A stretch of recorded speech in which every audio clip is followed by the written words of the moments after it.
Any other questions before we get started? I should check the chat. So you can feel free to respond verbally, just cut in. Otherwise, there's a chat. I'm looking at the chat now. It says, I feel like I'm still confused about critical values. And I agree, I couldn't figure out how to find the critical values. Okay, so I assume that's a question coming from 9-3. And so good question. So critical values, let's see here, how can I summarize? Critical values are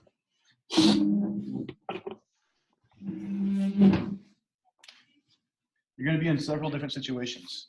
Can you see that? Maybe not. Maybe use a darker color.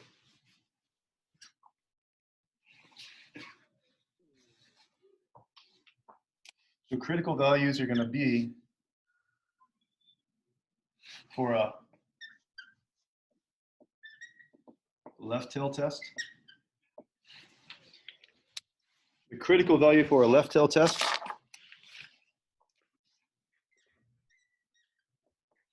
I usually abbreviate it with the letters CV. C short for critical value. The left tail tests with a significance level of 0.05 is literally the number that would cut off that area. So the significance level is the area.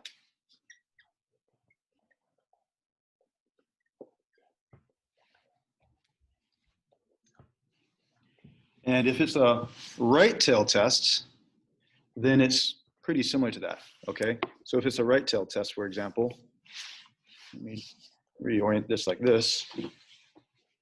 On the other hand, if it's a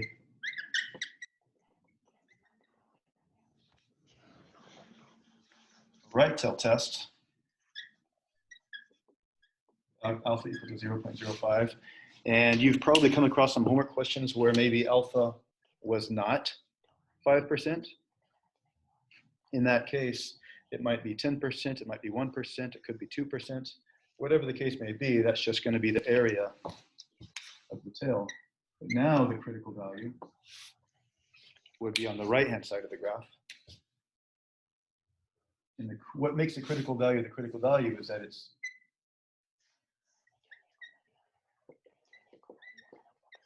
the area that cuts off, it's the number that cuts off an area of 0.05 to the right of it when it's a right tail test. And similarly, it's going to be a number that cuts off an area of 0.05 to the left of it when it's a two tail test.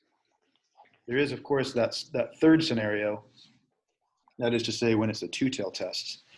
And when it's a two tail test, the area of 0.05 is split between the two tails.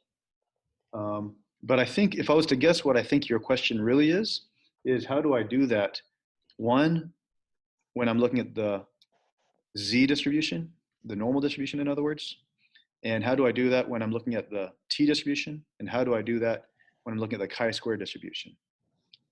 If you're doing the homework yesterday, you were probably using the T distribution. So the critical value,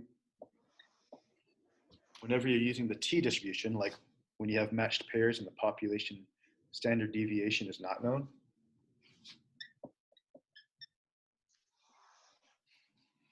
you are using inverse T. Can you see that? I'm assuming, I'll check the chat in a second, but I'm assuming for now that you can see that. So the critical value is the inverse T option on your calculator, where the area to the left of it is a significance level with the appropriate number of degrees of freedom. Similarly, if instead you're doing a right tail test with a significance level of 0.05, your critical value would be inverse T. The area, if the area to the right of the critical value is 0.05, then the area to the left of it is 0.95. Again, with the degrees of freedom included. Okay. So the picture that I've drawn and would apply as well to your standard normal distribution. Like for example, when we were doing testing hypotheses for population proportions, or even when we're comparing two population proportions, in both of those examples, we were using the normal Z distribution. But when comparing population means without the population standard deviation, and for that matter, when comparing, like yesterday, population means for matched pairs, in both of those cases, we use the inverse T instead of inverse norm. And since most of our calculators don't have an inverse chi-squared button, then that's when we use the table. So in previous sections, when we were looking at confidence intervals or rather hypothesis tests for a single population standard deviation, we didn't use inverse T, we didn't use inverse norm, but we used the table on the back of your handout. Okay, and that's where we got the critical value there. But notice that the critical value comes directly from the significance level. It's completely independent of the sample. It's completely independent of the test statistic. I'm going to switch back to the chat. See here. Where is it? Is it here? Looking at the chat. Okay. So I'm looking at the chat, looking for some feedback, whether that clarified things or whether I missed your question altogether. I see, yep. So I guess that's a good sign. I should probably, in case you're taking notes, to be complete, I'll draw one more picture.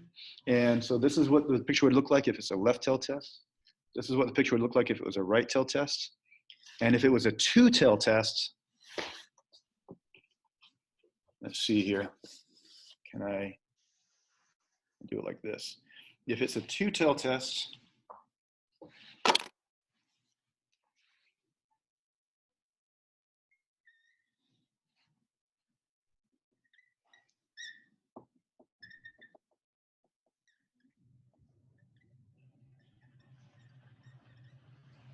with alpha equal to 0.05, in that case, you're going to have two critical values. One over here, one over there. And the significance level is split between the two tails so that the area over here is half of 5% or half of 0.05. And the area over here is the other half. So